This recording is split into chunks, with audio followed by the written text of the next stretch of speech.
Hey folks, it's Mr. Portland Landlord here, chatting with you about something that's about as exciting as watching paint dry. But way more important if you don't want that paint to be covering up tenant damage you end up paying for. We're talking about the key sections in an Oregon residential rental agreement. Yeah, I know, not the sexiest topic, but get this wrong and it could cost you big time. Kinda like forgetting to insulate your pipes before Jack Frost shows up and turns them into a popsicle party. First off, Oregon law says your rental agreement has to spell out the basics clearly, whether it's written or oral. But trust me, go written every time, because memories are about as reliable as a tenant who says, "The check's in the mail." You've got to cover the rent amount when it's due, late fees. And those have strict limits under ORS 90.260, so no going wild there.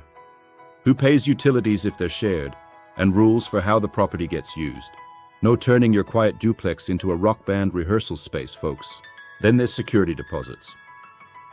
You can charge one, but you've got to give a written receipt and return it within 31 days after move-out, minus any legit deductions for unpaid rent or damage beyond normal wear and tear. Normal wear? That's life happening. Damage?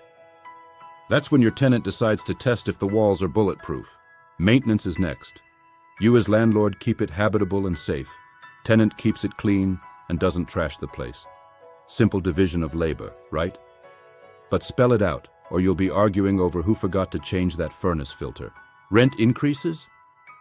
Oregon's got rules to keep things fair, at least 90 days written notice, and there are caps on how much you can hike it annually. Surprise increases are about as welcome as a skunk at a garden party. Evictions have to follow strict procedures, proper notice depending on the reason, and only for legal grounds like non-payment or violations. And landlord entry? Usually 24-hour notice for repairs, inspections, or showings.